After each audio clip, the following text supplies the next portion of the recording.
So in the last lecture we have discussed about the feature engineering और हमने EDA start किया था.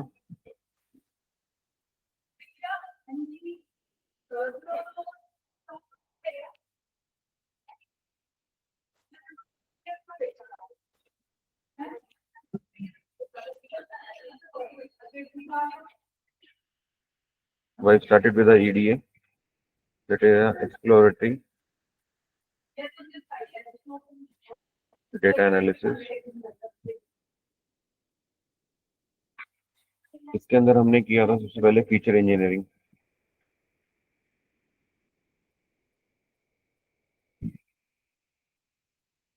Feature engineering के अंदर हमने टॉपिक्स जो किए थे, that is how to handle a missing values, feature scaling,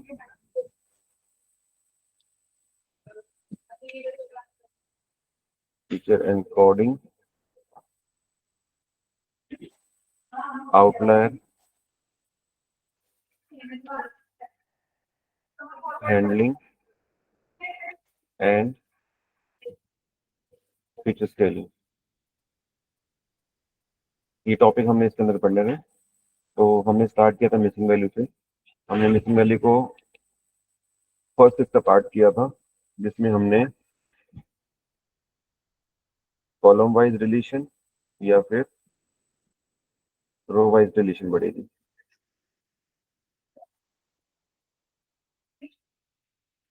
तो इसके अंदर हमने फंक्शन यूज किया था ड्रॉप एन ए.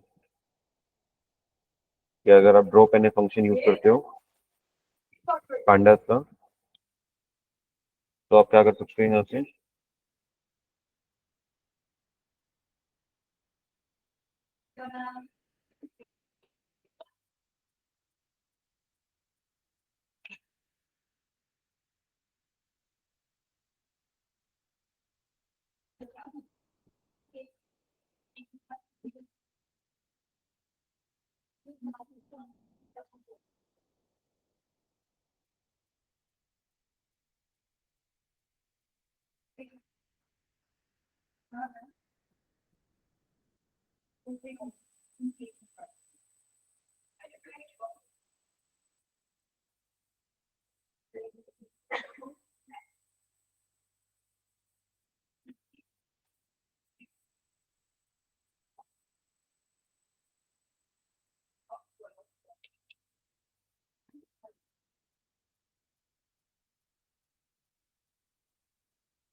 तो फीचर इंजीनियरिंग के अंदर हमने टॉपिक स्टार्ट किया था missing values. How to handle the missing value. अगर आपके डेटा सेट के अंदर मिसिंग वैल्यू है तो उसको हैंडल कैसे करोगे. तो सबसे पहले उसको डिटेक्ट करने के लिए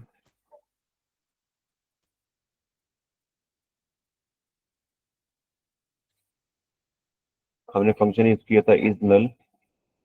इज नल फंक्शन से आप क्या करोगे, अपने पूरे डेटा सेट के ऊपर से ये देख पाओगे कि टोटल मिसिंग वैल्यूज कितनी है. ठीक है.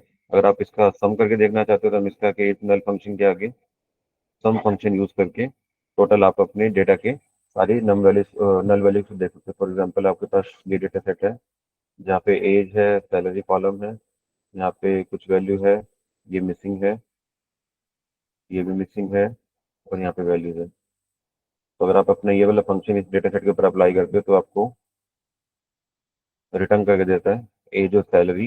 इसके अंदर टोटल कितनी नल वैल्यूज है, इसके अंदर 2 है, इसके अंदर 0 है. तो ये आपको रिटर्न करके देगा आपका इज नल फंक्शन. अगर आपके पास आपको पता लग गया कि नल वैल्यूज हैं तो आपको उसको रिमूव करने के लिए हाउ टू रिमूव, तो आपने फंक्शन किया था drop N A. Drop N A function से क्या होगा, वो पर्टिकुलर जो रो होगी, अगर किसी भी रो के अंदर इफ नल वैल्यू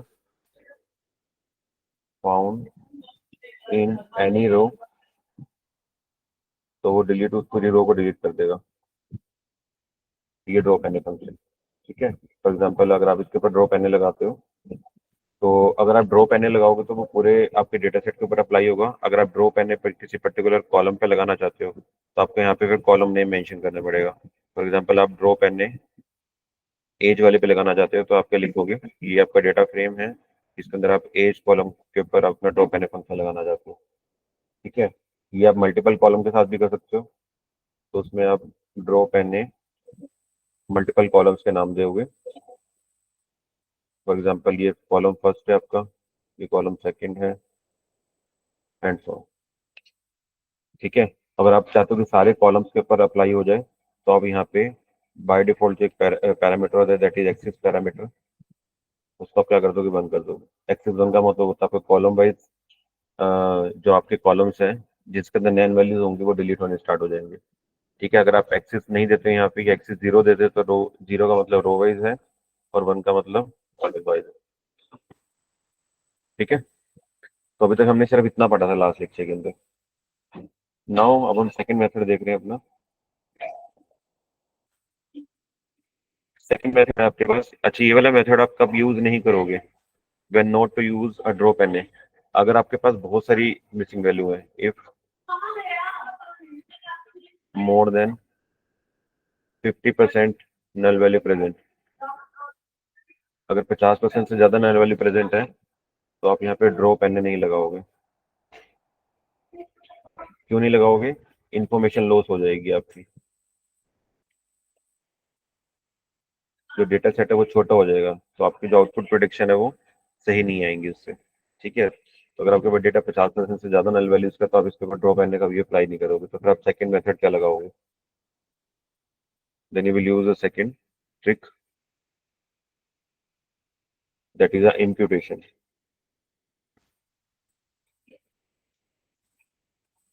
ठीक है, अच्छा आप जब मिसिंग वैल्यूज को फाइंड आउट कर रहे थे तो हम दो टाइप पढ़े थे। एक तो आप, अगर मैं इसको कैटेगराइज करूं मिसिंग वैल्यू को, यूनिवेरिएंट और मल्टीवेरिएंट। यूनिवेरिएंट का मतलब क्या है कि अगर आपके पास सिंगल कॉलम है, सिंगल कॉलम को पकड़ के आप सिंगल वैल्यूज का हैंडल कर रहे हो, मिसिंग वैल्यूज हैंडल कर रहे हो। और मल्टी वैल्यू का मतलब क्या, मल्टीवेरिएंट का मतलब है आप मोर देन वन कॉलम को पकड़ के आप उसके मिसिंग वैल्यू को हैंडल कर रहे हो। ठीक है, तो जो यूनिवेरिएंट है उसके अंदर हम जो मेथड अपनाते हैं वो अपनाते हैं इम्प्यूटेशन। जो मल्टीवेरिएंट है उसके अंदर हम के एन एन इम्प्यूटेशन लगाते हैं। ये आपका सिंपल इम्प्यूटेशन लगता है उसके अंदर। ठीक है, अब जो इम्प्यूटेशन है आपका वो बेसिकली साइकिट, इम्प्यूटेशन इज आपके पाइथन के अंदर लाइब्रेरी होती है एसके लर्न कर। SK learn is a powerful library जो आपके डेटा को डेटा क्लीनिंग के अंदर, डेटा एनकोडिंग के अंदर और मॉडल इवेल्युएशन के अंदर और मॉडल सिलेक्शन के अंदर, इन सब के अंदर आपको इनबिल्ट फंक्शन बना के देती है। इसके अंदर बहुत सारे इनबिल्ट फंक्शंस हैं जिनका आप डायरेक्टली यूज करके आप अपने डेटा को इजीली क्लीन कर सकते हो, एनकोड कर सकते हो, मॉडल को इवेलुएट कर सकते हो। मॉडल इवेलुएशन के आपके पास मैट्रिक्स यूज होते हैं, कंफ्यूजन मैट्रिक्स। मॉडल, कौन सा मॉडल आपने अप्लाई करना, फॉर एग्जाम्पल आप लीनियर रिग्रेशन के साथ काम कर रहे हो या लॉजिस्टिक के साथ काम कर रहे हो या आप एसवीएम के साथ कर रहे हो, तो ये सारे के सारे जो मॉडल हैं वो इस पर्टिकुलर लाइब्रेरी के अंदर ऑलरेडी इनका डेफिनेशन दिया हुआ है। तो इन मॉडल्स को एक्सेस करने के लिए आपके पास जो फंक्शंस हैं वो फंक्शन सारे एसक्यूएल लाइब्रेरी के अंदर है। ठीक है, मैं आपको दिखाता हूँ एसक्यूएल का डॉक्यूमेंटेशन।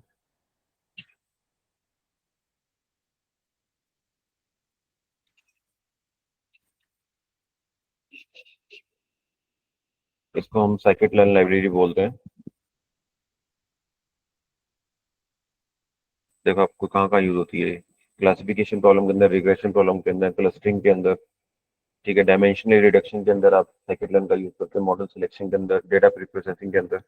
अगर मैं डेटा प्री प्रोसेसिंग के अंदर जाऊंगा तो ये जो लाइब्रेरी है that is SQL and pre processing library है आपकी। ठीक है, ये आप कहाँ कहाँ यूज करते हो, डेटा को स्टैंडर्डाइज करने के लिए, मीन रिमूव करने के लिए, वेरिएंस को स्केल आउट करने के लिए, फीचर स्केलिंग के लिए करते हो, फीचर्स को एक रेंज में लेके आने के लिए। आउटलायर्स को हैंडल करने के लिए, ठीक है, नॉन लीनियर ट्रांसफॉर्मेशन अप्लाई करने के लिए। ये बहुत सारे फंक्शन जो आपके पांडास के जो आपके डेटा साइंस मशीन लर्निंग के डोमेन में हम यूज करते हैं। For example imputation with missing value देखो, इसके अंदर आप यूनिवेरिएंट एंड मल्टीवेरिएंट जो भी हमने डिस्कस किया था, इसको भी हैंडल करता है आपका इंप्यूटेशन। ये इंप्यूटेशन आपके साइकिट लाइब्रेरी के अंदर ऑलरेडी इनबिल्ड है, तो आप इनका डायरेक्टली यूज कर सकते हैं, ठीक है। अगर यूनिवेरिएंट की बात करते हैं, इसका जो आपका इंप्यूटेशन है वो है सिंपल इंप्यूटर। ये आपकी क्लास है जो कि आपकी साइकिट लाइब्रेरी के अंदर आपको मिलती है। अब आप इसको कैसे यूज करते हो, देखो इसके लिए आप क्या सिंटेक्स लिखोगे, from scikit learn sklearn dot impute is a function जो आपकी इस लाइब्रेरी के अंदर इनबिल्ड है। यहाँ से आप इंपोर्ट करते हो किसको, अपनी इस क्लास वाले को, सिंपल इंप्यूटर को। तो जब आप सिंपल इंप्यूटर को इंक्लूड कर लेते हो अपने कोड के अंदर, तो इसका मतलब जो आप ट्रांसफॉर्मेशन अप्लाई करना चाह रहे हो अपने मिसिंग वैल्यू के कॉरस्पॉन्डिंग, वही इंप्यूटर आपको ऑलरेडी आपको करके देगा। फॉर एग्जाम्पल आप क्या चाह रहे हो कि पूरे डेटा को जहाँ जहाँ पे मिसिंग वैल्यू है उसको आप उसकी मीन वैल्यू से रिप्लेस करना चाह रहे हो, तो सिंपल इंप्यूटर आपको मीन ऑलरेडी कैलकुलेट करने के बाद वो आपकी वैल्यू को इंप्यूट कर देगा। सिंपल इंप्यूटर फंक्शन के साथ हम दो तरह के फंक्शंस यूज करते हैं। एक होता है फंक्शन का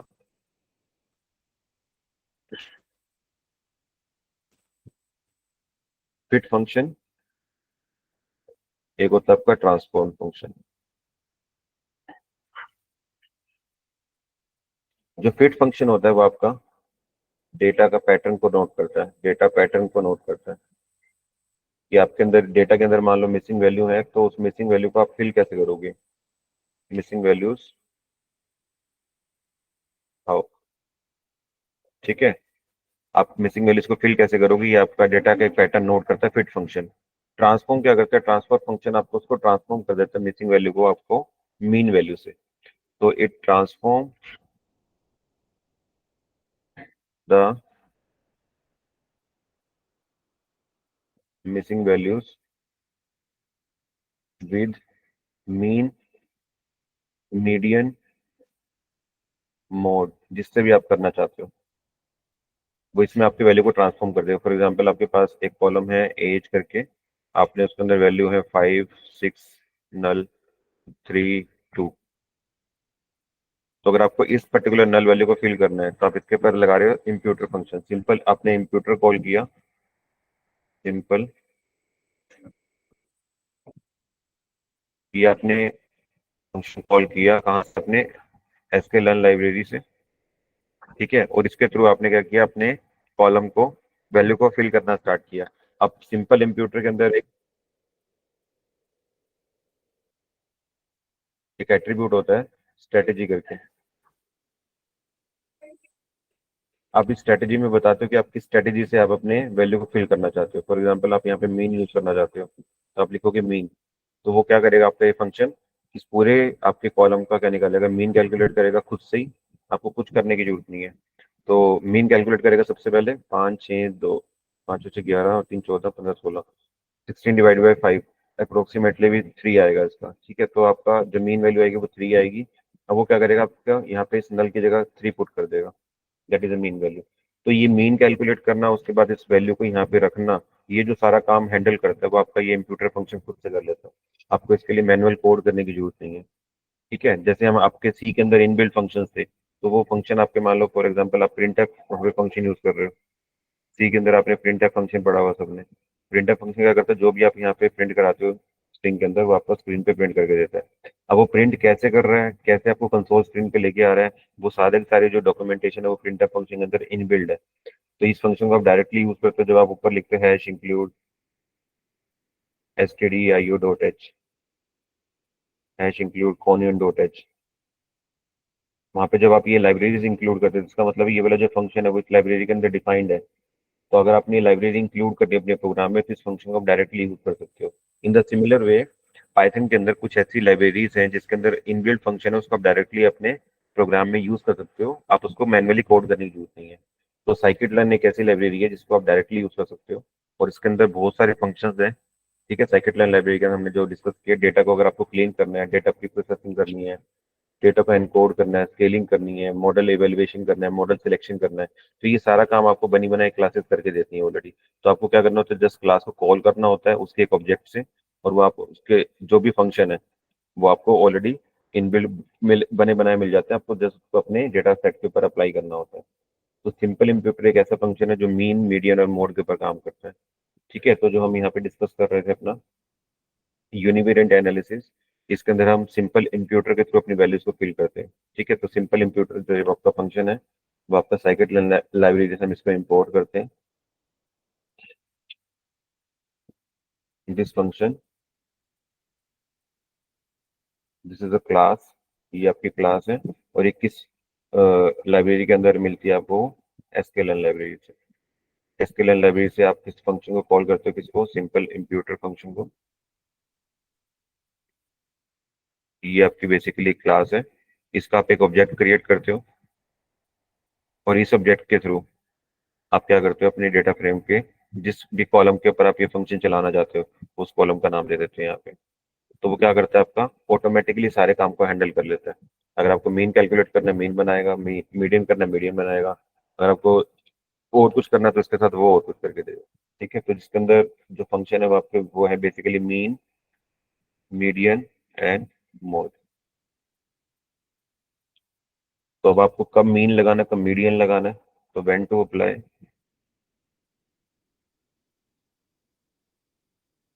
मीन, मीडियन एंड मोड। अब मीन जनरली यूज करते हो, जनरली मीन यूज करोगे, कब यूज नहीं करोगे? व्हेन नॉट टू यूज,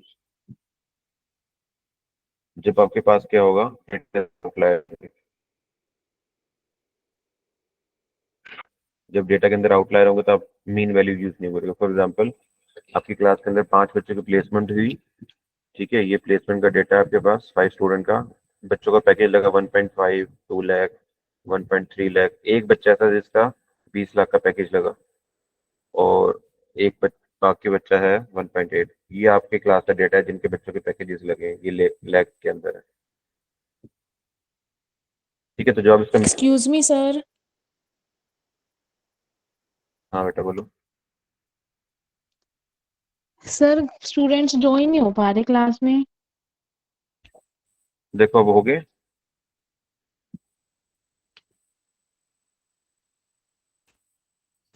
एक तो यार ना सारे टाइम से ज्वाइन किया करो, बीच बीच में ज्वाइन करते हो ना क्लास डिस्टर्ब होती है ना। 11:30 का टाइम था तो 11:30, 11:05 तक मैं वेट कर लेता हूँ ज्वाइन करने के लिए। बीच बीच में ज्वाइन करोगे तो क्लास डिस्टर्ब होगी, ऐसे कंटिन्यूटी टूटती है पढ़ने की और पढ़ने की भी। Okay sir. ठीक है, तो अभी ज्वाइन ओके है सर, सारे, थैंक यू। तो विल कंटिन्यू।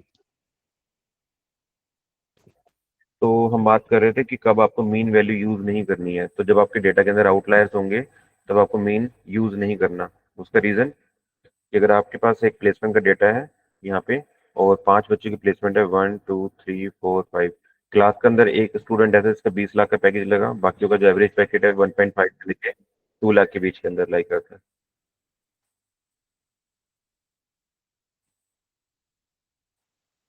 ठीक है, तो जब आप इसका एवरेज निकालोगे तो इसका जो एवरेज है वो 4 से 5 लाख निकल के आएगा।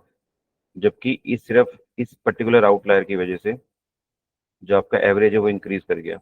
नहीं तो एवरेज जो बनता आपका वो अगर इन 4 स्टूडेंट के बेस पे निकालो तो आपका एवरेज पैकेज 1.8 के आसपास बनता। लेकिन बिकॉज ऑफ दिस आउटलायर ये आपके पास जो पैकेज है वो 4 से 5 लाख चला गया। तो अगर आपके पास डेटा के अंदर आउटलायर प्रेजेंट है तो आपका जो मॉडल है वो गलत तरीके से लर्न कर सकता है due to only this particular outlier. तो आपको जब मीन कहाँ अप्लाई नहीं करना, जब आपके डेटा के अंदर आउटलायर होंगे तो आपको क्या यूज करना है? फिर आपको मीडियन यूज करना है। ठीक है, अगर आप मीन नहीं यूज कर रहे तो उसके इसमें मीडियन करोगे। मीडियन कैसे अप्लाई करते हैं कि अगर आपके पास सेम डेटा यही है तो मीडियन क्या करता है? सबसे पहले डेटा को क्या करता है? सॉर्ट करता है। डेटा के ऊपर सॉर्टिंग अप्लाई करता है। तो सॉर्ट करते हैं, सबसे पहले डेटा को वो सॉर्ट करेगा 1.3, 1.5, 1.8, 2 लाख और 20 लाख। ये उसने डेटा को क्या कर दिया? सॉर्ट कर दिया। अब मीडियन क्या करता है? आफ्टर सॉर्टिंग सेकंड स्टेप वो जो मिडिल वैल्यू होती है उसके ऊपर वो आपको रिजल्ट निकाल के देता है। तो ये आपका जो है वो ये एक्यूरेट रिजल्ट है, दैट इज योर 1.8। ठीक है, तो मॉडल इसके इसके अंदर बायस नहीं होता। जो आपका आउटलायर होता है ड्यू टू द सॉर्टिंग वो सबसे लास्ट में चला जाता है। ठीक है, तो इसके अंदर आपके मॉडल के अंदर बायसिंग नहीं आती है। तो अब उसके इसके अंदर आप क्या यूज करोगे? अगर आपके डेटा के अंदर आउटलायर है, या तो उस आउटलायर को आप यहाँ से रिमूव करो डेटा से, फिर आप मीन अप्लाई करो, या फिर अगर आप डायरेक्टली करना चाहते हो तो you can directly call to the mean function. In the class, ये तीनों के तीनों कहाँ पे हैं आपके? सिंपल इंप्यूटर के अंदर। सिंपल इंप्यूटर फंक्शन क्लास को जब आप कॉल करते हो तो इसके अंदर आपके पैरामीटर होते हैं स्ट्रेटेजी। इसके अंदर आप बताते हो कि आपको कौन सा पैरामीटर यूज करना है, मीन करना है, मीडियन करना है, या फिर मोड करना है। ठीक है। मीन और मीडियन बेसिकली आप अप्लाई करते हैं न्यूमेरिकल डेटा के ऊपर, अगर आपके पास कॉलम न्यूमेरिकल है। ठीक है। बट अबाउट कि अगर आपके पास कोई ऐसा कॉलम है, फॉर एग्जांपल सिटी नाम का कॉलम है, यहाँ पे आपके पास सिटी के अंदर डेटा है दिल्ली, ठीक है, करनाल, यहाँ पे ब्लैंक है, पानीपत है, गन्नौर है, ये डेटा है आपके पास। तो ये डेटा आपका क्या है? कैटेगोरिकल डेटा है। This is your categorical data. Categorical data के ऊपर आप डायरेक्टली मीन मीडियन अप्लाई नहीं कर सकते, इसके ऊपर ना तो आप मीन लगा सकते हो ना फिर मीडियन लगा सकते हो, ये नहीं अप्लाई होंगे, क्योंकि दोनों जो फंक्शन आपके किसके हैं वो न्यूमेरिकल के ऊपर वर्क करते हैं। बट अबाउट डेटा आपके पास न्यूमेरिकल नहीं है, वो कैटेगोरिकल डेटा है, तो आप कैसे फिल करोगे इस पर्टिकुलर मिसिंग वैल्यू को? तो उस केस में आप यूज करते हो मोड का। तो मोड क्या है? जो आपका फ्रीक्वेंसी को काउंट करते हैं, यहाँ पे फ्रीक्वेंसी काउंट। यहाँ पे मैं कंट्री और दिल्ली के नाम से लिख लेता हूँ। ठीक है, तो क्या करेगा? वो डिफरेंट डिफरेंट कैटेगरीज देखेगा, वो देखेगा दिल्ली भी है, वो देखेगा करनाल है, वो देखेगा पानीपत है, वो देखेगा गन्नौर है। अब इसके काउंट्स कितने कितने? दिल्ली 2 बार ही आ रहा है, करनाल 1 बार, पानीपत 1 बार, गन्नौर 1 बार। तो जिसका हाईएस्ट काउंट होगा, जिसकी हाईएस्ट फ्रिक्वेंसी होगी, वो मिसिंग वैल्यू को उससे रिप्लेस कर देगा। यानी कि इसकी जगह अब आपके पास दिल्ली आ जाएगा यहाँ पे। तो इसको हम बोलते हैं mode. Mode is always done with the work with the frequency count. तो जिसकी फ्रीक्वेंसी सबसे ज्यादा होगी उसकी जगह यहाँ पे डील करेगा। ठीक है। तो ये जो तीनों आपके पैरामीटर्स हैं वो आपको सिंपल इंप्यूटर क्लास में मिलते हैं।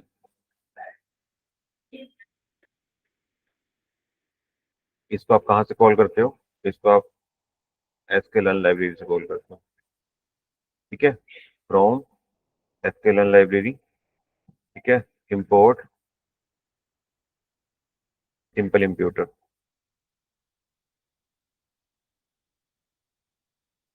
बस आप ऐसे कॉल कर लेते हो, उसके बाद आप इस फंक्शन को डायरेक्टली यूज कर। ठीक है, डायरेक्टली यूज करने के बाद जिस पर्टिकुलर कॉलम के ऊपर आपको अप्लाई करना है उसके ऊपर आप डायरेक्टली अप्लाई कर सकते हो। ये हम करके देखेंगे अभी कोड के अंदर। ये जस्ट ओनली आपको एक इंट्यूशन देना था कि इस इंट्यूशन से आप चीजों को कर सकते हो। ये क्लियर है सबको? यूनिवेरिएंट एनालिसिस क्लियर है? यूनिवेरिएंट के अंदर हम क्या कर रहे हैं? एक सिंगल कॉलम को पकड़ रहे हैं और उसके ऊपर हम मीन मीडियन मोड अप्लाई करके देख रहे हैं with the class of a simple imputer class. Yes, clear है सबको?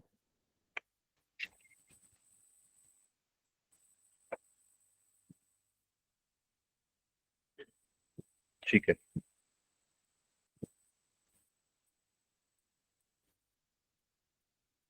Okay, next will move to the multivariant analysis.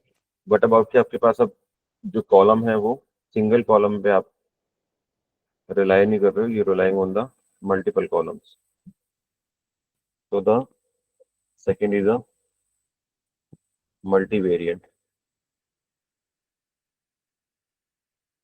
मल्टीवेरिएंट का मतलब है अगर आपके पास फीचर है F1, F2, F3, F4।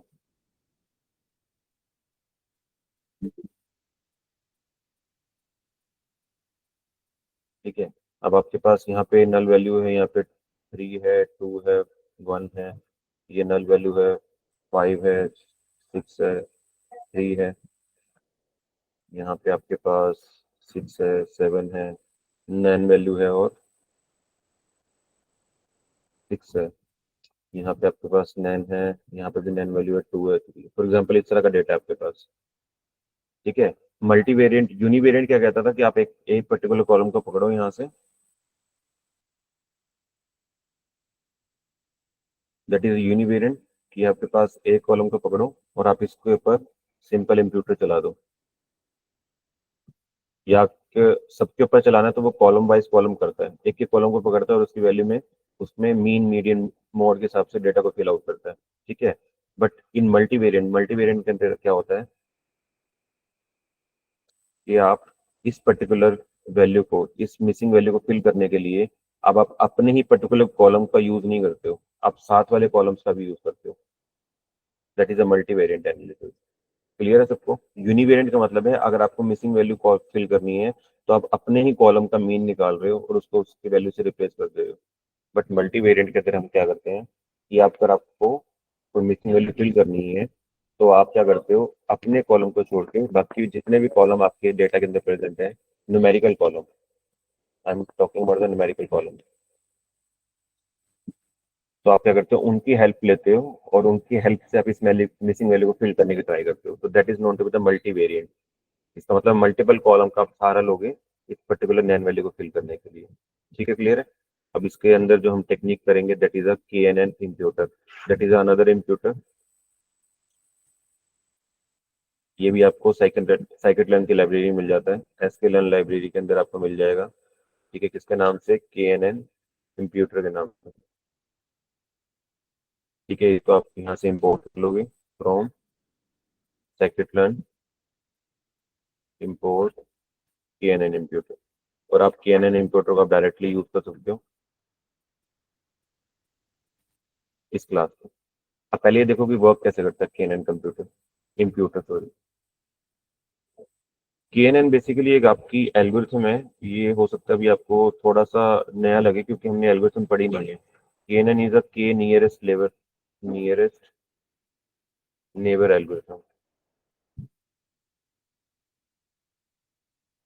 ठीक है, ये मशीन लर्निंग एल्गोरिथम है। इसको मैं थोड़ा आपको हिंट दे देता हूँ कैसे करती है, वर्क कैसे करती है बेसिकली। इसके अंदर हम क्या करते हैं, जितने आपके डेटा पॉइंट है, फॉर एग्जाम्पल आपके पास डेटा पॉइंट है 2 और 3, 5 और 6। ठीक है, तो वो क्या करती है, और इसके बेस पे आपका जो आउटपुट कॉलम है दैट इज योर 9, 10। तो ये क्या करती है बेसिकली, KNN एल्गोरिथम आपके दो डेटा पॉइंट के बीच का डिस्टेंस कैलकुलेट करती है। फॉर एग्जाम्पल एक ये पॉइंट है आपका, ये पॉइंट है, तो first point is your 2, 3, second point आपका 5, 6, तीसरे पॉइंट। वो क्या करती है, इन दोनों के बीच का क्या निकालती है, डिस्टेंस निकालते हैं। इसको हम बोलते हैं यूक्लिडियन डिस्टेंस। ये पढ़ा होगा सबने, यूक्लिडियन डिस्टेंस। इसका जो फॉर्मूला होता है निकालने का वो क्या होता है, अंडर रूट ऑफ, ये आपका x1 है, ये y1 है, ये x2 है और ये y2 है। तो the formula is x2 minus x1 का square plus y2 minus y1 का square. That is a Euclidean distance निकालने का फॉर्मूला। तो इसका मतलब आप कैसे निकालते हो, x2 यानी 5 - 2 का स्क्वायर प्लस 6 - 3 का स्क्वायर। तो जो वैल्यू आती है यहाँ पे दैट इज अ वैल्यू के नियरेस्ट का मतलब है कि आपके पास एक नया डेटा पॉइंट आया जिसके जो डायमेंशन है वो 5 और 6 है। अब आपको ये पता करना है कि ये वाला जो डेटा पॉइंट है वो इस पर्टिकुलर क्लास में जाएगा या फिर इस पर्टिकुलर क्लास में जाएगा। ठीक है, ये इसका पार्ट बनेगा या फिर ये इसका पार्ट बनेगा। इसके लिए आप क्या निकालते हो, इस पर्टिकुलर पॉइंट से डिस्टेंस निकालते हो, इससे भी और इससे भी। ठीक है, तो फॉर एग्जाम्पल इससे जो आपने डिस्टेंस निकाला वो आया 6, इससे जो डिस्टेंस निकाला वो आया 3। ठीक है, तो जो मिनिमम डिस्टेंस होता है, ठीक है, नेबर का मतलब है, नियरेस्ट नेबर का मतलब है कि जो आपका बिल्कुल पास वाला पड़ोसी है।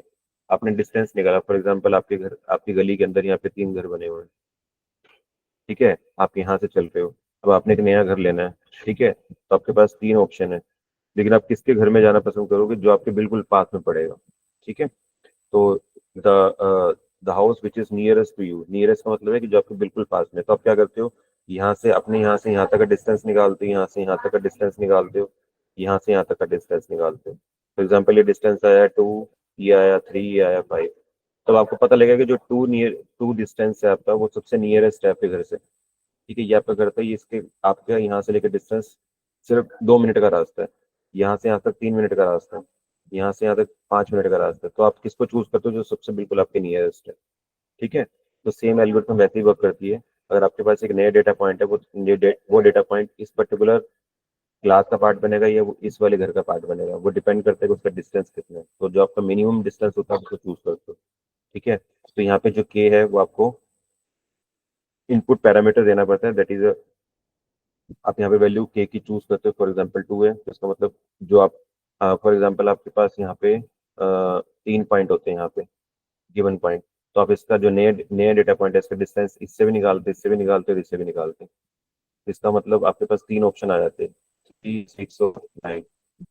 अब इसके ऊपर आप किस डेटा पॉइंट पे आप चाहोगे, जो वैल्यू आपने के की दी होगी। यहाँ पे के की वैल्यू अगर आपने टॉप 2 दी है तो इसका मतलब आप टॉप 2 वैल्यूज को कंसिडर करोगे आउट ऑफ 3, यानी कि 3 और 6। अब 3 और 6 में किस में जाओगे, जिसका डिस्टेंस मिनिमम होगा, दैट इज योर 3। ठीक है, क्लियर है? दिस इज हाउ द के एन एन एल्गोरिथम वर्क। अभी सेम आपका जो के एन एन इम्प्यूटर है वो भी सेम इसी तरह से वर्क करता है, मिसिंग वैल्यूज को फिल करने के लिए। ठीक है, उसमें देखो क्या कैसे चलेगा।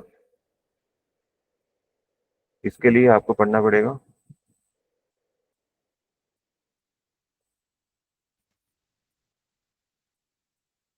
नैन के एन एन एल्गोरिथम। नैन का मतलब है कि जो आपकी मिसिंग वैल्यू है उस पे के एन एन कैसे वर्क करता है। फॉर एग्जाम्पल, आपके पास जो वैल्यूज हैं वो हैं 4 माइ मिसिंग वैल्यू 3 and 2, और जो ये आपका फर्स्ट पॉइंट है, ये सेकंड पॉइंट है आपका 2, 3, नल और 1। ठीक है, आपको क्या निकालना है, इसके बीच का डिस्टेंस निकालना है, that is a Euclidean distance. ये कौन सा है, नैन यूक्लिडियन डिस्टेंस है। नैन का मतलब आप मिसिंग वैल्यू के कॉरस्पॉन्डिंग आप ये डिस्टेंस निकाल रहे हैं। तो ये वाला डिस्टेंस आपको कैसे निकालना है, ये देखो ये आपका 4 डायमेंशन के अंदर है। 4 डायमेंशन, ये 4D एरे है आपका, ये आपका 2D था क्योंकि आपके पास यहाँ पे दो ही पॉइंट्स है, एक्स और वाई कोऑर्डिनेट। यहाँ पे आपके पास कोऑर्डिनेट कौन से हैं, x1 है, y1 है, z1 है और t1 है। फॉर एग्जाम्पल यहाँ पे भी x2 है, y2 है, z2 है और t2 है। तो that is your 4 dimension data. तो आप इसको कैसे ट्रीट करते हो, यूक्लिड नॉन यूक्लिडियन डिस्टेंस कैसे निकालोगे।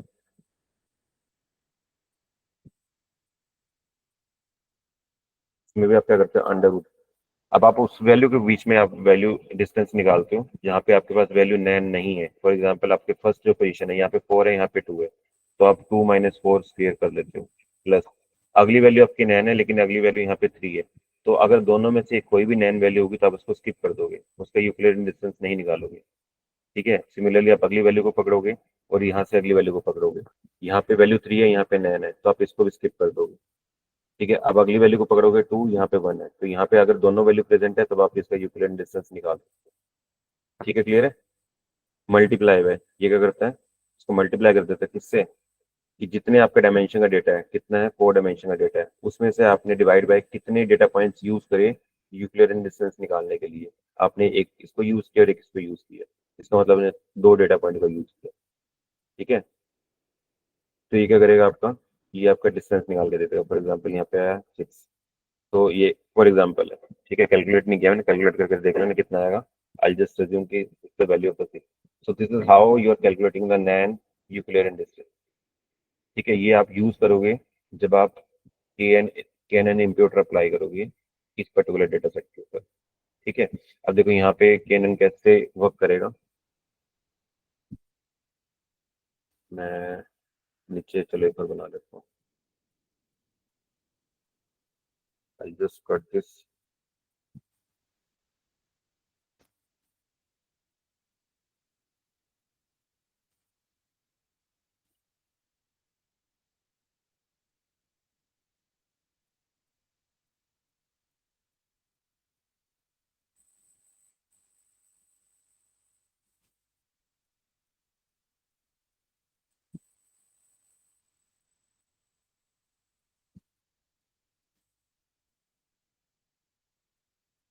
पता नहीं क्या बन, चलो मैं दोबारा लिख लेता हूँ।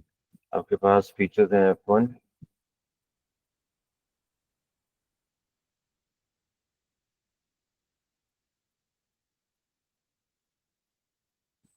F2, F3, F4। यहाँ पे नल है, यहाँ पे 2 है, 3 है, 4 है, 5 है, नल है, 6, 7, 3, 9, नल, 2, नल, 3, 4, 5। ठीक है, अब इस पे देखो कैनन इम्प्यूटर कैसे आप अप्लाई करोगे।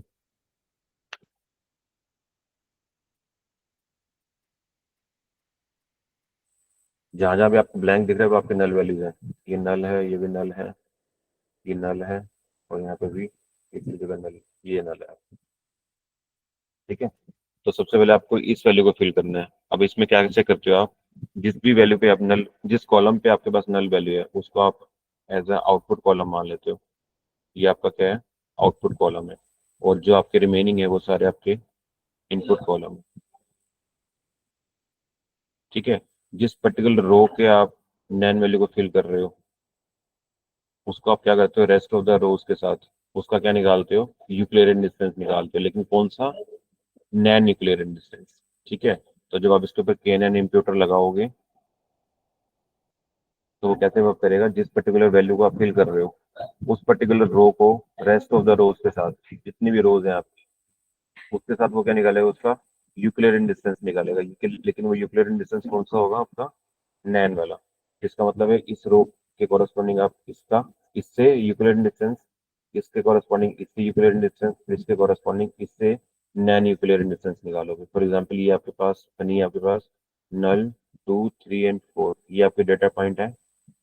पहला डेटा पॉइंट ये पकड़ोगे आप, 5 नल 6 एंड 7, ठीक है। सबसे पहले आप इसके साथ इसका यूक्लिडियन डिस्टेंस निकालोगे, कितना आएगा वो आपने अभी सीखा कैसे निकालना है। वो कौन सा होगा आपका, नैन यूक्लिडियन डिस्टेंस। वो अभी हमने देखा कि कैसे निकलेंगे, हम इसका पेड़ पकड़ेंगे और इसका पेड़ पकड़ेंगे।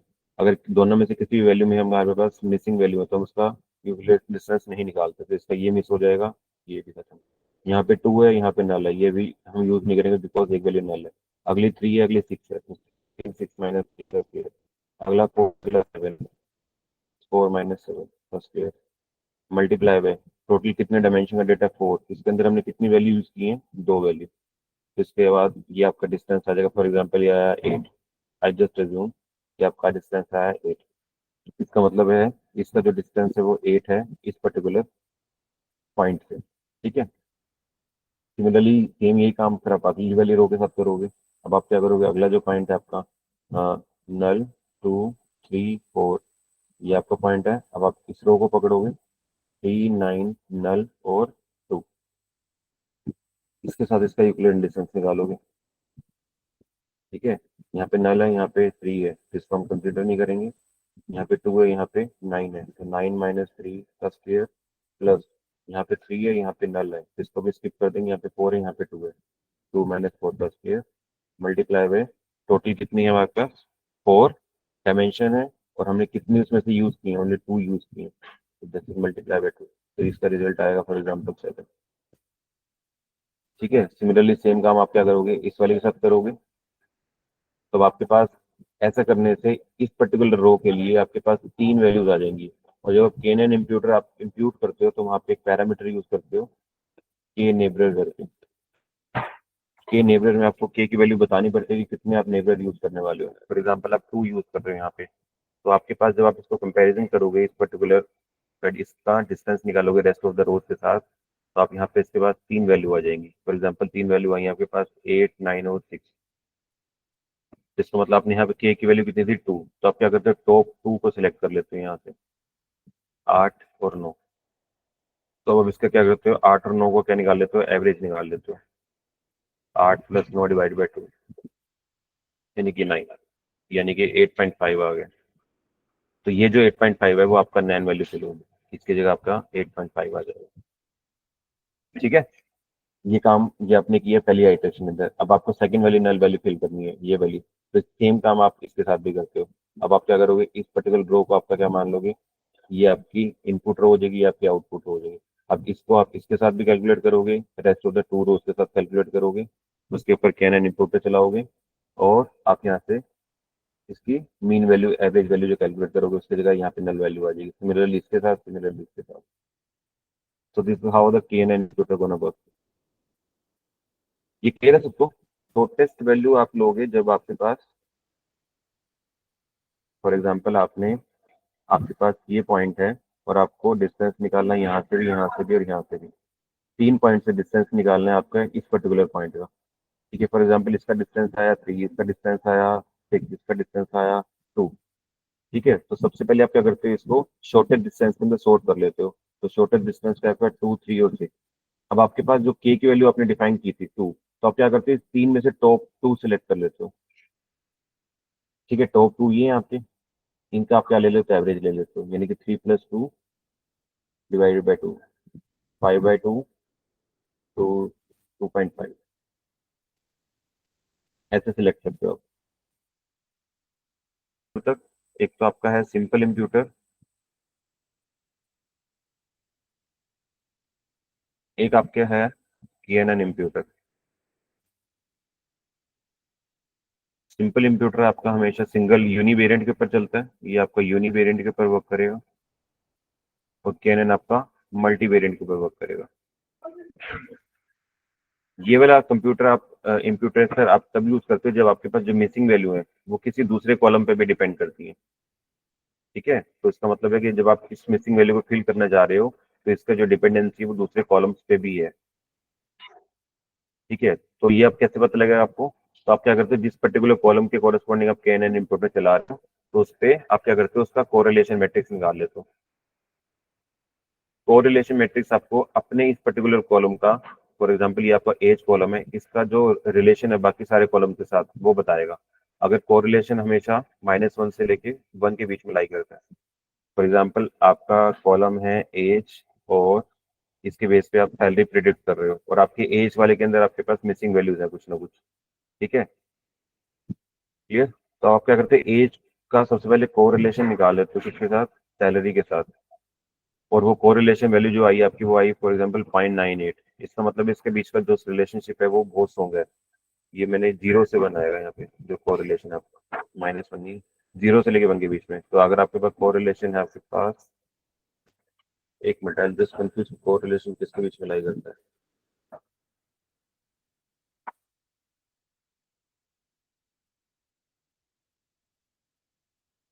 -1 के बीच में ही है।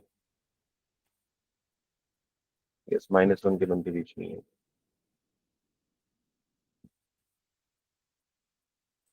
ठीक है, तो आप क्या करते हो, दोनों कॉलम के बीच में कोरिलेशन निकाले, तो अगर कोरिलेशन बहुत स्ट्रॉन्ग है तो आप क्या करते हो, जो एज वाला मिसिंग वैल्यू है उसको फिल करने के लिए आप सैलरी वाले का भी यूज करते हो। तो उसके इसके अंदर आप मल्टीवेरिएंट इंप्यूटेशन यूज करोगे, यानी कि KNN इम्प्यूटर यूज करोगे। अगर आपके पास सिंगल कोई डिपेंडेंसी नहीं है अपने कॉलम की दूसरे कॉलम के साथ, तो उसके अंदर आप यूनिवेरिएंट मिसिंग वैल्यू एनालिसिस करते हो, जिसके अंदर आप सिंपल इम्प्यूटर का यूज करते हो, जिसके अंदर आप क्या निकालते हो, इसके अंदर आप अपने डेटा को मीन, मीडियन और मोड से फिल करते हो। ठीक है, तो दोनों में डिफरेंस पता लगे कौन सी कंडीशन में आप कौन सा यूज करोगे। ठीक है, तो जब ये सिंपल इम्प्यूटर वाला फंक्शन है, ये आप इसकी जगह अगर आप एक, हमने पांडास के अंदर एक फंक्शन किया था फिल एन करके, अगर याद होगा आपको, फिल एन फंक्शन यूज होता था मिसिंग वैल्यू को फिल करने के लिए, मिसिंग वैल्यूज को फिल करने के लिए।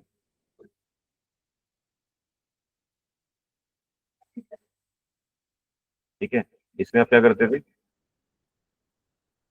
कि अगर आपको फॉर एग्जांपल आपका ये वाला एज वाला कॉलम है, और इसके अंदर वैल्यू है 5, 6, नल वैल्यू 3, 4, अगर आपको इस पर्टिकुलर कॉलम के ऊपर फिल एन चलाना है आपका, तो फिल एन आपको क्या करता था कि आप क्या करते थे, इस पर्टिकुलर पूरे कॉलम की आप मीन निकाल लेते थे, मीन वैल्यू को आप इससे रिप्लेस कर देते थे। ठीक है, तो आप इस फिल एन फंक्शन को कैसे यूज करोगे, फिल एन, इसके अंदर आप किस कॉलम पे लगाना चाह रहे हो, एज कॉलम पे, इस एज कॉलम को आप क्या निकाल रहे हो, मीन निकाल रहे हो। ठीक है, और इस मीन वैल्यू का फिल कर दे रहे हो आप किसके ऊपर, DF वाले कॉलम पे।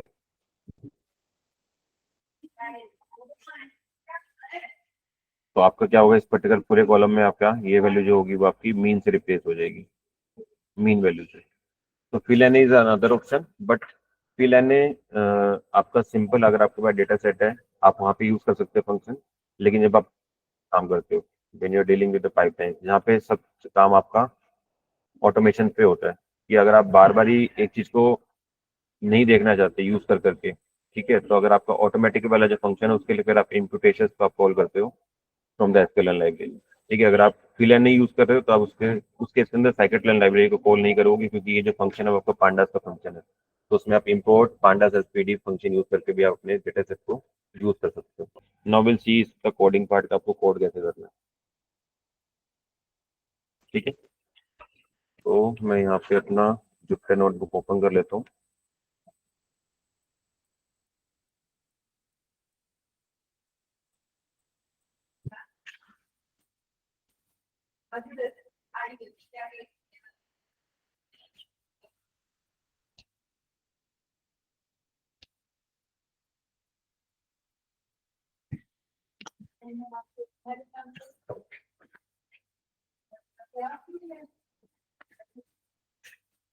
एक नई फाइल ले लेते हैं।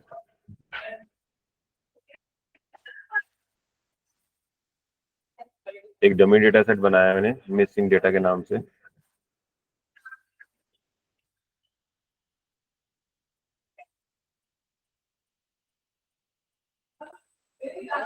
Import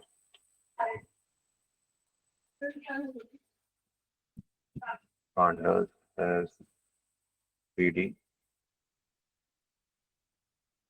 dot read underscore excel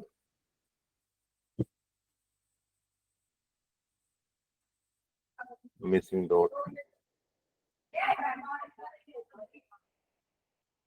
इसको हम किसी डेटा फ्रेम में सेव कर लेते हैं।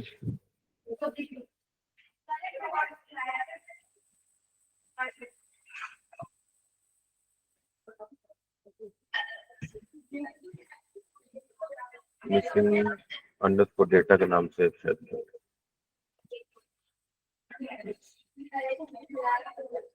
ये आपका डेटा है स्टूडेंट्स का, जिसमें स्टूडेंट का आईडी है, रोल नंबर है, स्टूडेंट नेम है, एज है, स्टूडेंट का जेंडर है, मार्क्स है, अटेंडेंस है और ग्रेड्स है। तो हर एक पर्टिकुलर कॉलम के अंदर कुछ ना कुछ नैन वैल्यूज एग्जिस्ट करती हैं। ठीक है, जैसे यहाँ पे देखो ये मिसिंग वैल्यू, यहाँ पे मिसिंग वैल्यू है, ये मिसिंग वैल्यू है, ये मिसिंग वैल्यू है, यहाँ पे ये मिसिंग वैल्यू है। ठीक है, तो जो सबसे पहले हमने फंक्शन किया था, हमने ड्रॉप एन ए फंक्शन किया था कि अगर डायरेक्टली कॉलम से ड्रॉप करना चाहते हो तो बोल बात।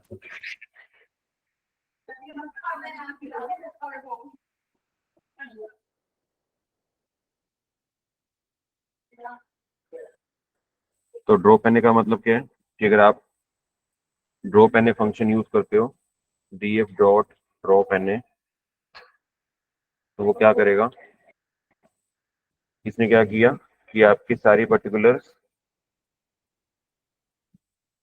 रो वाइज जहाँ पे भी आपको उसको जिस भी रो के अंदर नैन वैल्यू मिली, उसने पूरी की पूरी वो रो वहां से डिलीट कर दी। फॉर एग्जाम्पल देखो, अगर फर्स्ट रो सिर्फ ये कि यही रो का डेटा बचा है, क्योंकि इस फर्स्ट रो के अंदर देखो रोल नंबर 1 है, दीपक नाम है, एज ये है, फीमेल है। ठीक है, ऑल ये नाम गलत प्रिंट हो गया। ठीक है, चलो कोई बात नहीं, इससे डमी डेटा मार्क्स है। इस वाली रो के अंदर कोई भी आपका क्या है, मिसिंग वैल्यू नहीं है।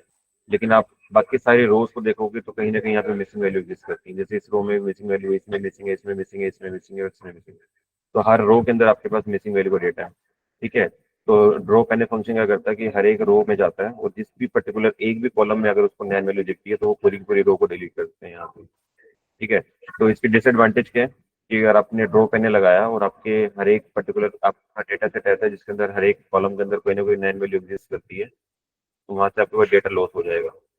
यू विल सी कि आपके पास ओनली 6 रोज का डेटा था, now you are left with only a single row data.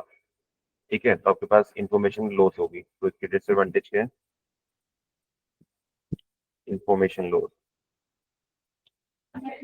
ठीक है, इसको आप कब यूज कर सकते हो, जब आपके पास डेटा सेट बहुत बड़ा है।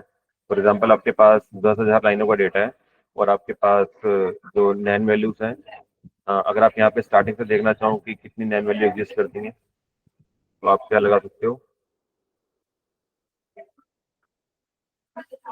df dot is null.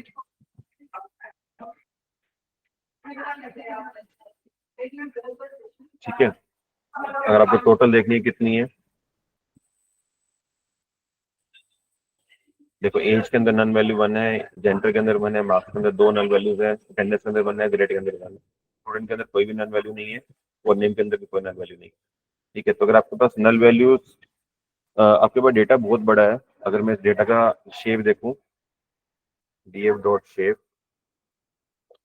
तो इसके अंदर टोटल 7 कॉलम और 7 ही रोज है ना। तो इसका मतलब कि डेटा सेट बहुत छोटा है आपका। तो जब भी डेटा सेट आपको बहुत छोटा मिलेगा तो उस पर आप ड्रॉप एन फंक्शन नहीं लगाओगे, क्योंकि इसमें हो सकता है कि आपकी इन्फॉर्मेशन बहुत ज्यादा लॉस कर दे। तो वो इन्फॉर्मेशन अगर बहुत ज्यादा लॉस कर जाएगी, तो जब इस मॉडल को कोई डेटा दोगे आफ्टर डेटा क्लीनिंग, तो वो डेटा बहुत कम रह जाएगा। तो अगर डेटा बहुत कम होगा तो मॉडल आपका अंडर फिट कर जाएगा, मॉडल को पता नहीं लगेगा कि कैसे आपको रिएक्ट करना है, तो it will decrease the accuracy. तो आप इसको यूज कब करोगे, जब आपके पास बहुत सारा डेटा है। फॉर एग्जाम्पल आपके पास 1 लाख रोज का डेटा है, और जब आपने ईजनल फंक्शन लगाया तो उसके ऊपर टोटल जो फंक्शन आया, टोटल जो आपके पास आया वो आया,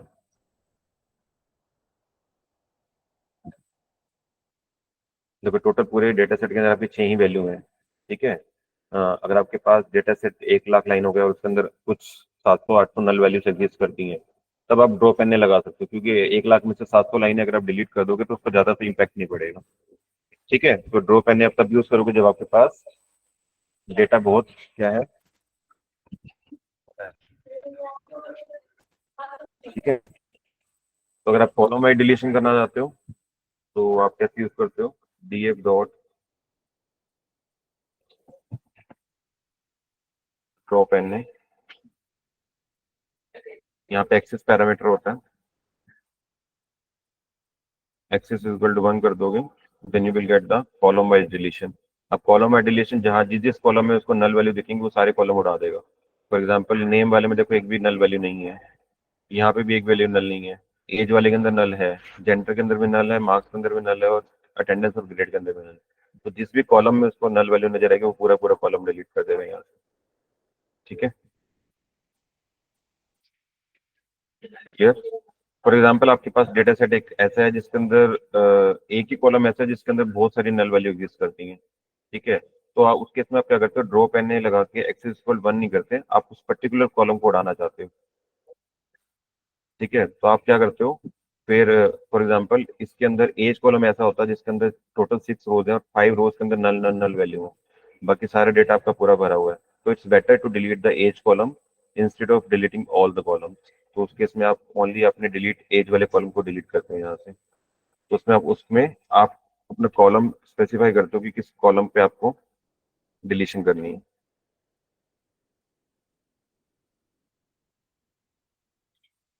इस कैपिटल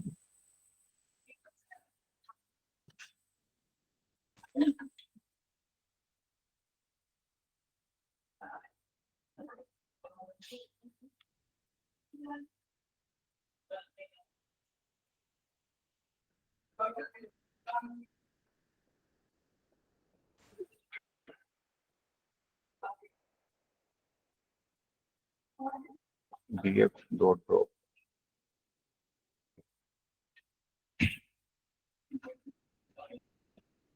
यस। तो जब आप किसी पर्टिकुलर कॉलम को ड्रॉप कर रहे हैं तो वहाँ पे आप ड्रॉप फंक्शन यूज करोगे instead of drop an. But okay, ठीक है। हाँ, अगर हमने आइडेंटिफाई किया ओके हम यहाँ पे कॉलम को ड्रॉप कर रहे हैं तो हम एन का यूज नहीं करें, क्योंकि हमने एन तो फाइंड आउट कर लिया स्टार्टिंग से कि एज वाले कॉलम के अंदर आपके पास मैक्सिमम वैल्यू नैन वैल्यूज थी।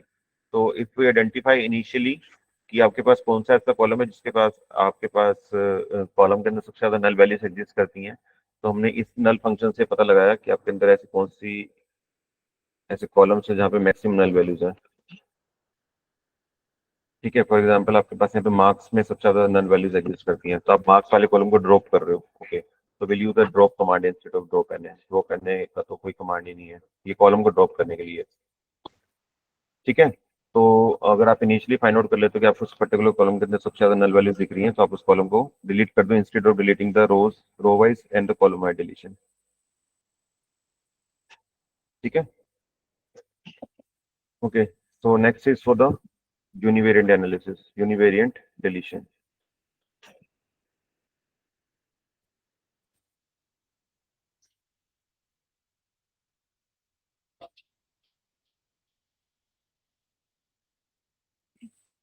इसके लिए हम यूज करेंगे सिंपल इंप्यूटर।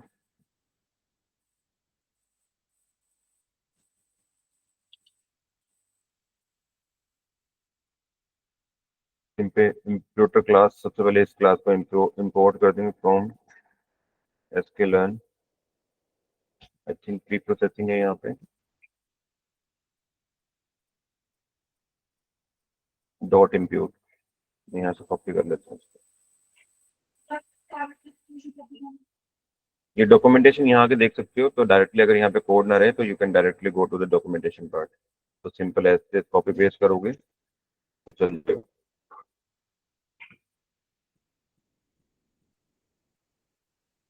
ठीक है, तो अब हम चाह रहे हैं कि जो आपका, अच्छा पहले हम डेटा सेट देख लेते हैं आपका कैसा था। This original data set. अब इसके ऊपर जो हम इम्प्यूटेशन करना चाहते हैं वो एज एज कॉलम पे और मार्क्स कॉलम पे करना चाह रहे हैं। ठीक है, तो विल सी की कैसे वर्क करता है। तो सबसे पहले जो आपने यहाँ से क्लास इंपोर्ट किया, आपको इसका एक ऑब्जेक्ट बनाना पड़ेगा।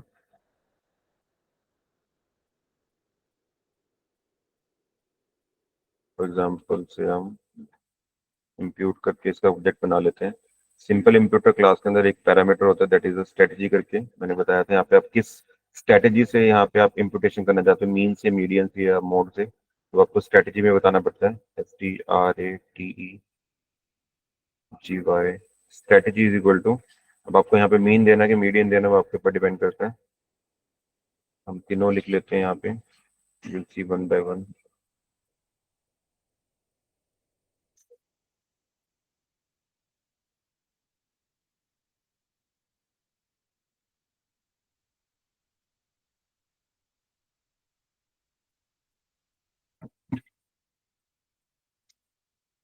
नाउ किस पर्टिकुलर कॉलम पे आपको ये इम्प्यूटर चलाना है, तो ये आपको मेंशन डीएफ के,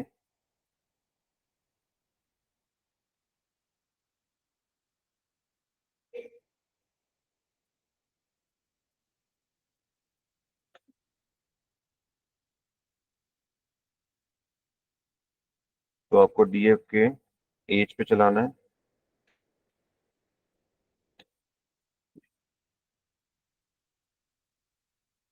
और मार्क्स पे चलाना है। मेक श्योर कि जो कॉलम नेम है दैट शुड बी सेम।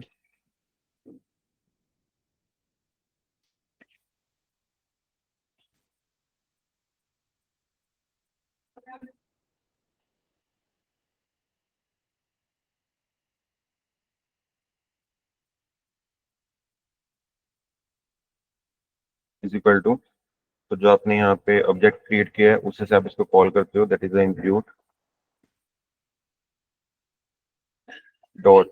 अब हमने जो फंक्शन पढ़ा था यहाँ पे इम्प्यूटेशन के अंदर, हमने पढ़ा था दो फंक्शन है आपके पास।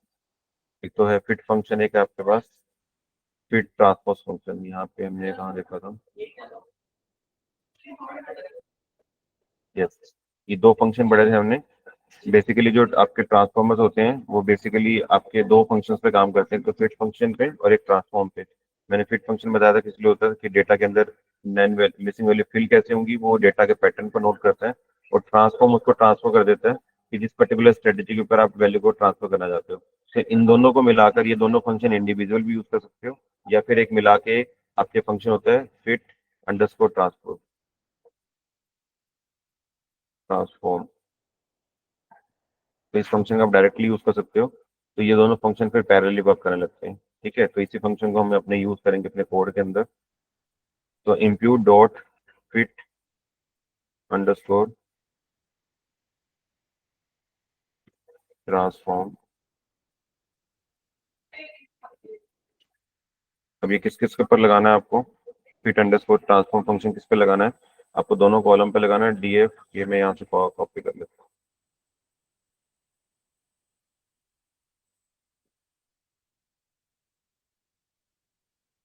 ठीक है, तो सबसे पहले क्या होगा, इम्प्यूट, जो अपने सिंपल इम्प्यूटर क्लास का एक ऑब्जेक्ट बनाया इम्प्यूट करके, उसके ऊपर अपने फंक्शन रन किया फिट ट्रांसफर फंक्शन क्या करेगा कि जिस स्ट्रेटेजी से आप उसको इम्प्यूट करना चाहते हो, कैलकुलेट करना चाहते हो, यानी कि मीन से, तो इन पर्टिकुलर कॉलम पे वो इसका मीन स्ट्रेटेजी से सिंपल इम्प्यूटर को रन कर देगा यहाँ से। तो फिट ट्रांसफर फंक्शन क्या करेगा, फिट फंक्शन पहले, फिट फंक्शन किस लिए यूज करते हैं कि फिट फंक्शन देगा कि किस स्ट्रेटेजी से आपको फिल करना है, मीन से फिल करना है, मीन टाइप की स्ट्रेटेजी से। वो ट्रांसफॉर्म क्या करेगा, उसको मीन कैलकुलेट करके उसकी वैल्यू को ट्रांसफॉर्म कर देगा ऑलरेडी। तो एज और आपके मार्क्स वाले जो कॉलम है उसके अंदर जहां पे भी नैन वैल्यू होंगी वो उसकी मीन वैल्यू से क्या हो जाएंगी, रिप्लेस आउट हो जाएंगी।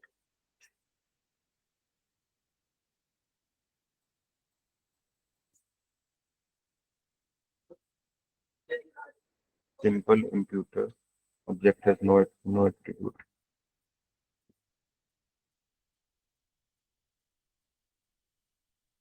लाइब्रेरी के अंदर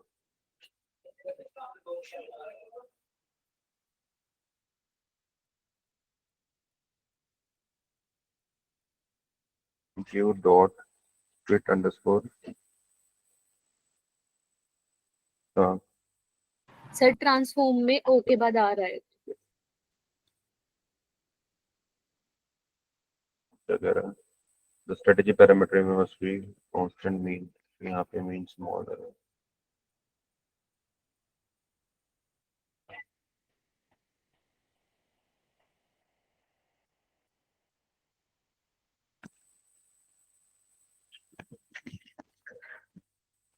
Yes, you will see.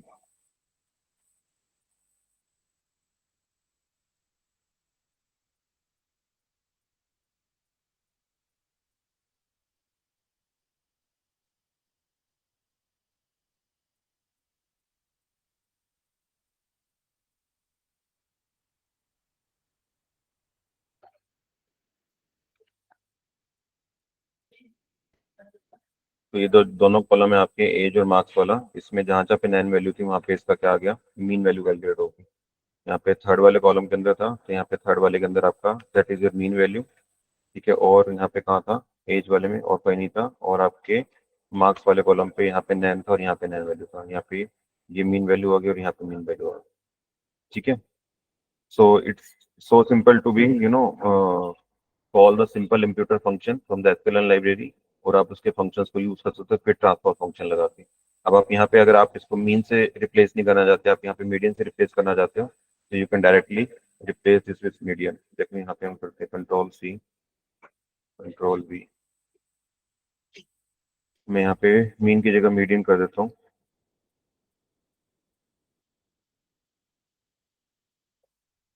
ठीक है. तो अब हम इसको एक कॉलम हमारा न्यूमेरिकल कौन सा रहेगा था, अटेंडेंस, इसको ले लेते हैं. इसके ऊपर मीडियन चला के देख लेते हैं.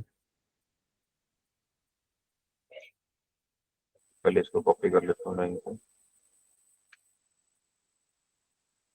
यहाँ पे DF के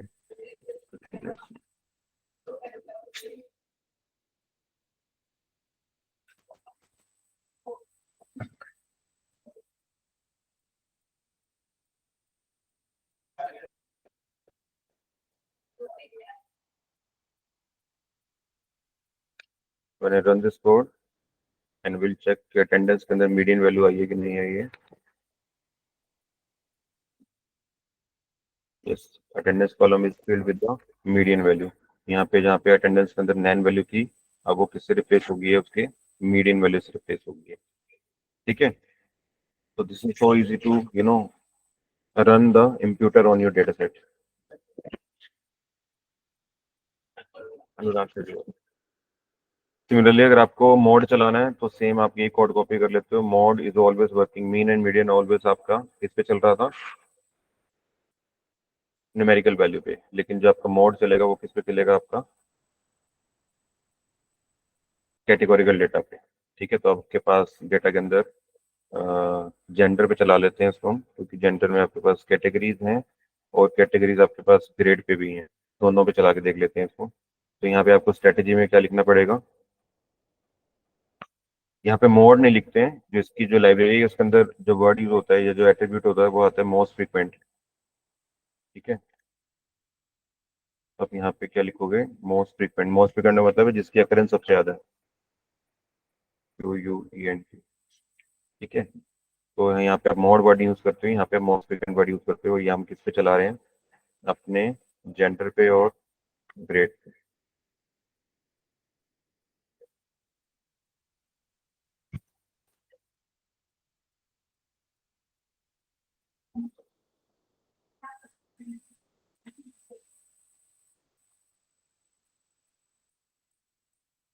ठीक है. फिर ट्रांसफॉर्म फंक्शन को आपने कॉल किया और इसने ट्रांसफॉर्म कर दिया किसके ऊपर, आपके इन कॉलम्स के ऊपर. ठीक है. So when run this code and you will C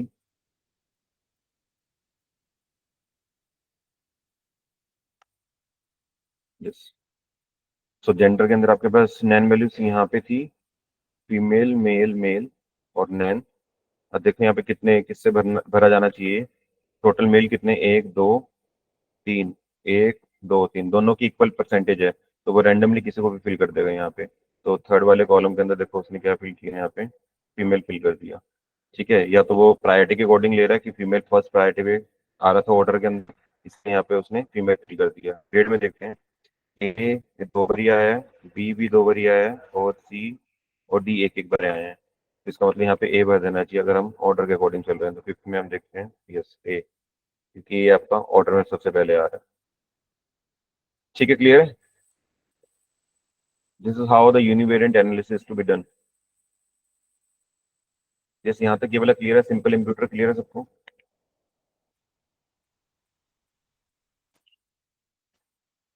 okay, so will move to the second imputer.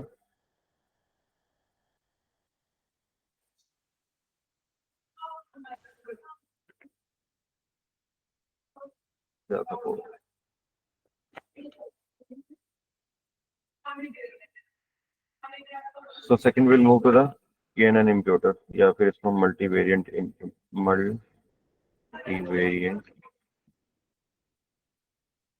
Missing. इसके अंदर हम जो पढ़ रहे हैं दैट इज KNN imputer।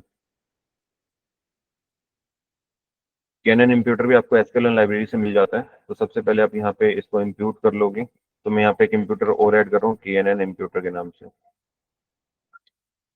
इसके नाम मेक श्योर देखना कि सही रहने चाहिए। जब आप इसको इम्प्यूट कर रहे हो तो आप इसको लाइब्रेरी से चेकआउट कर सकते हो यहाँ से। ये आपका KNN imputer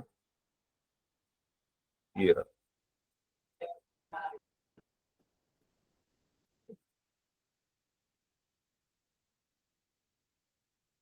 KNN imputer। तो ये ध्यान रखना जब कोड लिखोगे इसका, तो यहाँ पे डायरेक्टली डॉक्यूमेंटेशन से कॉपी करना चाहो तो यहाँ से कॉपी कर सकते हो। तो दोबारा से यहाँ से रन कर दे रहा हूँ मैं। इसके इम्प्यूटर आपके नोटबुक में इम्प्यूट हो गया। तो विल सी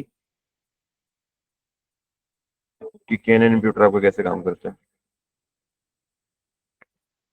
तो मैं इसके लिए यहाँ पे एक छोटा सा डेटा सेट बना लेता हूँ। Data is equal to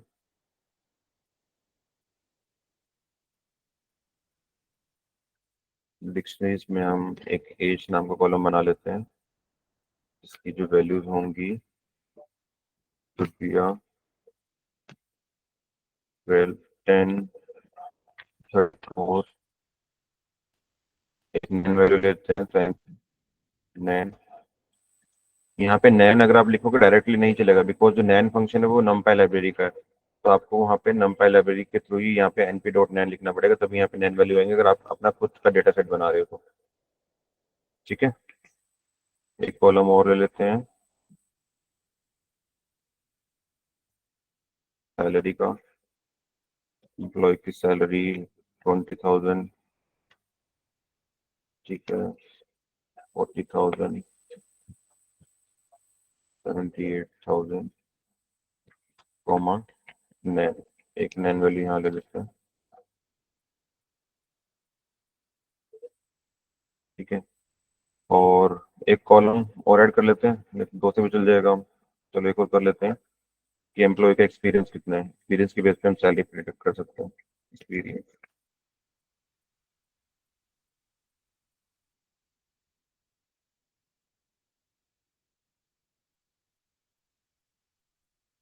T है, np.nan है, कॉमा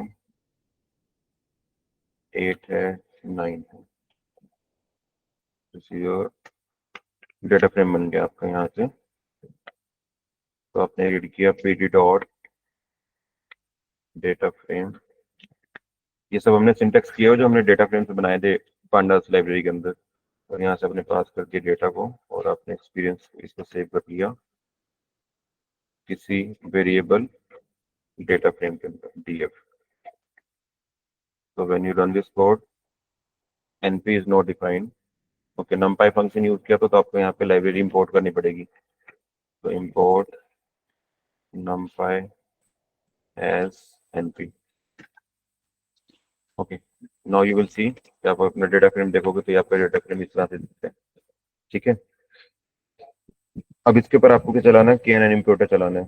KNN इंपोर्टर हमने डिस्कस किया था कैसे वर्क करता है कि वो जिस भी लाइन के अंदर आपके पास नैन वैल्यू है और उसके कोरस्पॉन्डिंग हर एक अपने रो से वो क्या निकालेगा, उसका नैन इक्विवेलेंट डिस्टेंस निकालेगा। तो जो भी आपने के की वैल्यू दी होगी इसको वो उसके बेस पे वो आपका एवरेज निकाल लेगा और एवरेज निकाल के आपकी नैन वैल्यू फिल कर देगा। ये इंटरनल स्ट्रक्चर है जो KNN इंप्यूटर खुद से हैंडल करता है। जो हमने वर्किंग समझी, ये सारी वर्किंग कैलकुलेशन जो है वो KNN इंप्यूटर खुद से हैंडल कर लेता है। तो आपको सिंपल यहाँ पे KNN इंप्यूटर फंक्शन को यहाँ पे जो हमने कॉल किया है, हाँ किया था, उसको मैं नीचे ले आता हूँ लाइन को।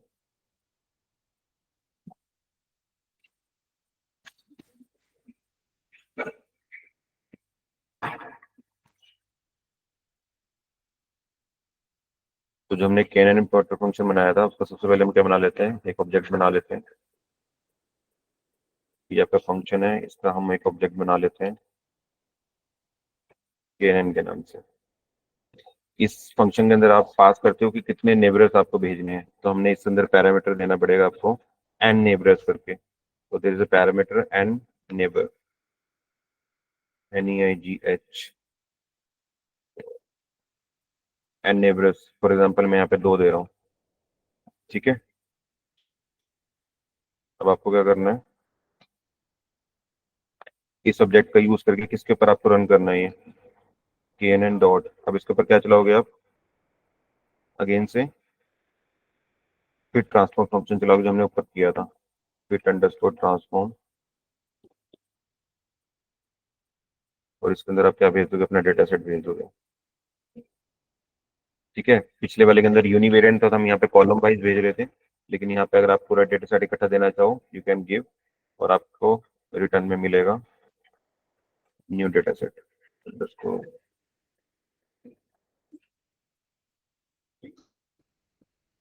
तो DF अंडरस्कोर न्यू,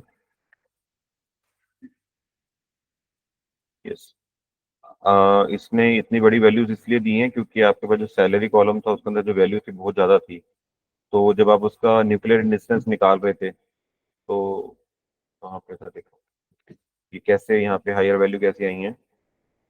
यहाँ पे जो हम न्यूक्लियर यूक्लियर डिस्टेंस निकाल रहे थे, फॉर एग्जांपल आपके पास एज कॉलम था 2 का, एज कॉलम था और सैलरी कॉलम था।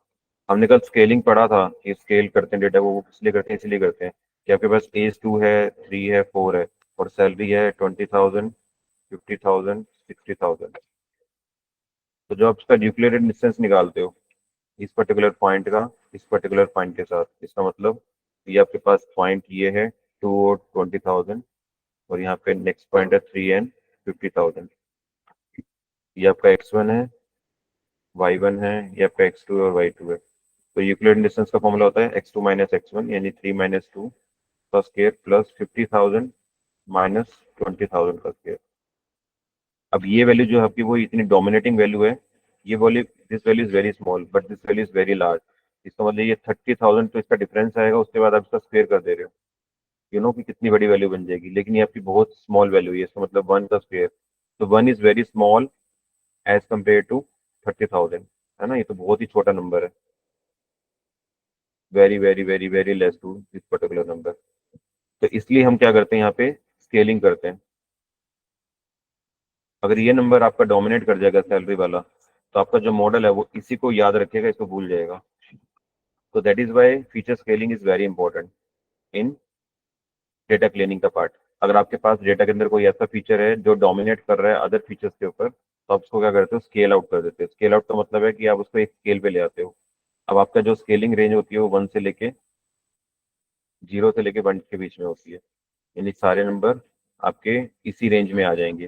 अगर आपके पास सैलरी वाला कॉलम है उसका अगर आप स्केलिंग करोगे तो आपके सारे नंबर आपके इसी 0 से 1 के रेंज में आ जाएंगे। सिमिलरली एज वाला भी, ये भी 0 से 1 की है। अब नाउ जो दोनों की रेंज है वो इक्वल है।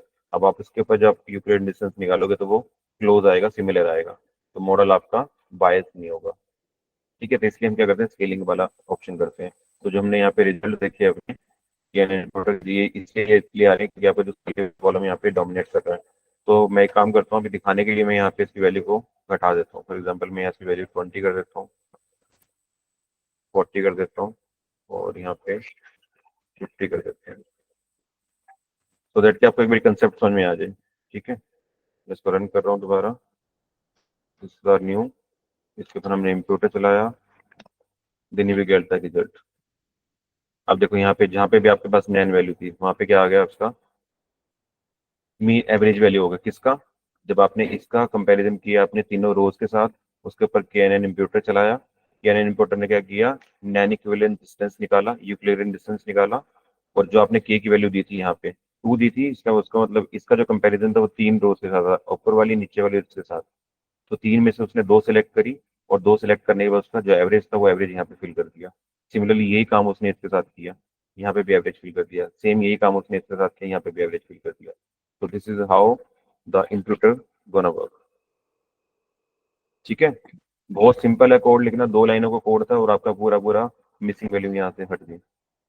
ठीक है, so these are the transformers basically जो आप डायरेक्टली यूज कर सकते हो, क्योंकि जो इसका जो इंटरनल वर्किंग है कि कैसे कैसे कंप्यूट हो रही है चीजें, ये खुद से हैंडल कर लेता है कैनन इम्प्यूटर, क्योंकि यहाँ पे इसको ऑलरेडी किया हुआ है, इसकी जो इम्प्लीमेंटेशन है वो सारी बैकग्राउंड पे रन करती है। तो you have to be just import this from SQL library, आप इसकी साइकिट-लेन लाइब्रेरी से डायरेक्टली यहाँ से इसको क्या कर लेते हैं, इंपोर्ट कर लेते हो। ठीक है, क्लियर है? यस, क्लियर है सबको? अब ये देखो आपको यहाँ पे जो रिटर्न मिला है वो आपको क्या मिला है, 2D एरे मिला है यहाँ पे। अगर आप देखोगे हमने जब नंपाई एरे पढ़े थे, तो ये जो इसने वैल्यू रिटर्न की है वो किस फॉर्म में की है आपकी, नंपाई एरे के फॉर्म में की है। और ये नंपाई एरे कितने किसका है, 2D है। यहाँ पे 2 ब्रैकेट देख रहे हो यहाँ पे, अगर आपको इसको कन्वर्ट करना है अपने डेटा फ्रेम के अंदर, because the value CNN is return is always a नंपाई array, नंपाई array के फॉर्म में आपको वैल्यू रिटर्न करता है।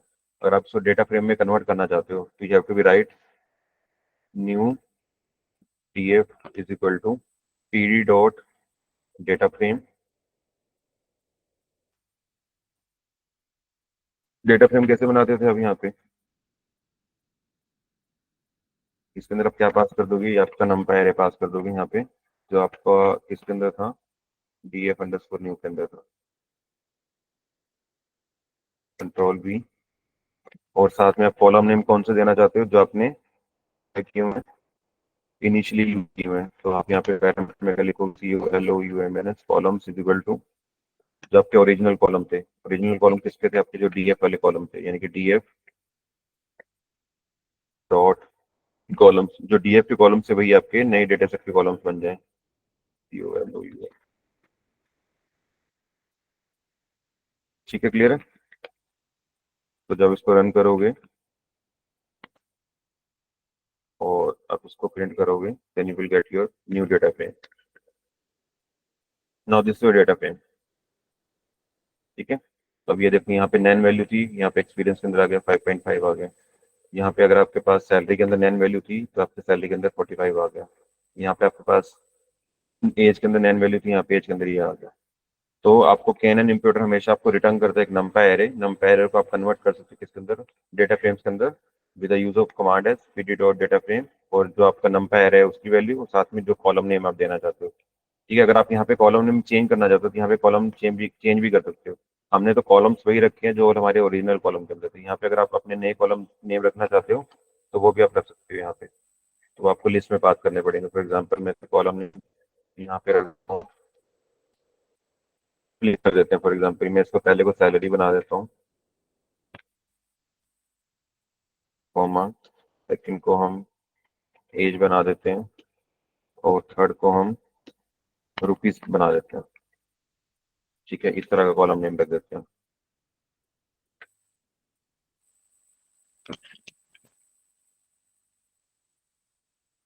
When you run this code, you will see कि आपके कॉलम नेम वही आएंगे जो आपने नए कॉलम ने रखे हैं। देखो ये सैलरी आ गई, आ गया, या आपका रुपीज आ गया।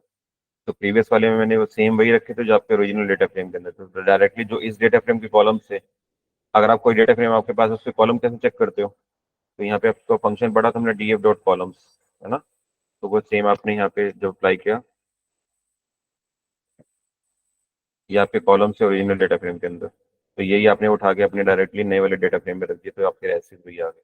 और अपने रखना चाहते हो तो आप नए चेंज कर सकते हैं यहाँ पे। ठीक है, आई होप क्लियर है मिसिंग वैल्यू सबको।